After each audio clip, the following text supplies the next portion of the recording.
আপনি যদি বাংলাদেশে বাস করে থাকেন তাহলে কিন্তু অবশ্যই জগদলের নাম শুনছেন। হ্যালো গাইজ, আসসালামু আলাইকুম। আমি এখন উপস্থিত হয়েছি আমার প্রাণের স্কুল, আপনাদের প্রাণের স্কুল এবং সবারই প্রাণের স্কুল জগদল সম্মিলনী মাধ্যমিক বিদ্যালয়ের একদম সামনে। আপনারা যদি এই স্কুলে পড়াশোনা করে থাকেন তাহলে অবশ্যই কমেন্ট করে জানান। আপনারা শহীদ মিনারের পাশে একটি লম্বা কৃষ্ণচূড়া গাছ দেখতে পাচ্ছেন। এটি আমরা যখন ক্লাস 6-এ পড়ি তখন কিন্তু লাগানো হয়েছিল, এখন কিন্তু অনেক বড় হয়ে গেছে। আর যে পাশের যে রুম দুইটা দেখতে পাচ্ছেন এটা কিন্তু ক্লাস 6 এবং 7-এর রুম ছিল। যে এটা বিজ্ঞান ভবন, এখানে দুইটা কমন রুম ছিল। তার পাশের দুইটা ছিল 6-এর ক্লাস নেওয়া হতো, ক এবং খ শাখা।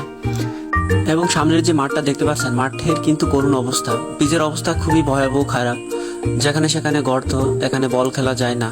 তো আমরা যখন এই স্কুলে পড়তাম তখন কিন্তু মাঠের পরিবেশটা খুবই সুন্দর ছিল, ক্রিকেট খেলার উপযোগী একটা মাঠ ছিল, কিন্তু এখন আর নাই। বিল্ডিং এর একদম স্কুলের সামনে যে একটা প্রাইমারি স্কুল আছে, এটা কিন্তু একদম জগদলের যে মূল কেন্দ্র যে মাঠটা কিন্তু অর্ধেক স্কুলে কিন্তু খেয়ে ফেলাইছে, যে কারণে কিন্তু পোলাপানে কিন্তু বটল ইত্যাদি এগুলো খেতে পারে না।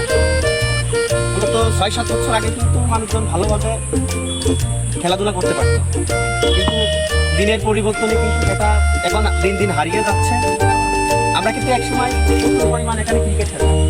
আমার একটু ছবি দেখা সামনে কিন্তু একটা পিচ ছিল, তখন পুকুরটা ছিল না, তখন কিন্তু এখানে প্রায় অনেক অধিকাংশ সময় কিন্তু পোলাপানে বল টল খেলতো, আড্ডা দিত, তারপর আপনার অনেক টুর্নামেন্টের আয়োজন করা হতো। কিন্তু এখন সেগুলো করা হচ্ছে না, কারণ দিন দিন পোলাপান কিন্তু এসব থেকে দূরে সরে যাচ্ছে, খেলাধুলা থেকে দূরে সরে যাচ্ছে, যে কারণে কিন্তু তারা মোবাইল ফোনে আসক্ত হচ্ছে, প্লাস মাদকে আসক্ত হচ্ছে।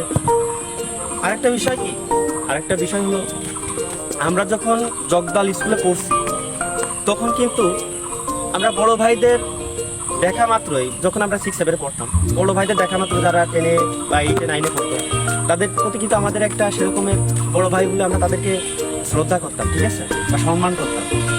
কিন্তু এখনের পোলাপান কিন্তু সেটা থেকে একদম ভিন্ন।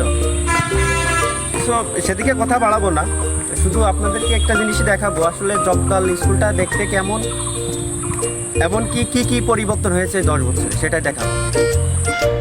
তো প্রাইমারি স্কুলটা কিন্তু আসলে যে আপনাদেরকে দেখাচ্ছি, প্রাইমারি স্কুলের যে ফুলবাগানটা, এটা কিন্তু জগদল মাঠের ভিতরে ছিল, কিন্তু দিনের পরিবর্তনে সেটা কিন্তু আর নাই, এখন প্রাইমারি স্কুলের জায়গায় হয়ে গেছে।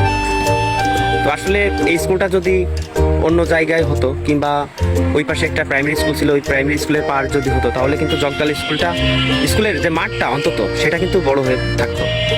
আমরা 10 বছরের যে পরিবর্তনটা লক্ষ্য করে পেলাম সেটি হলো, জগদল স্কুলের যে মাঠ, সেটি প্রাইমারিরই হোক বা হাই স্কুলেরই হোক, সে মাঠের মূল কেন্দ্রে একটি ভবন নির্মাণ করা।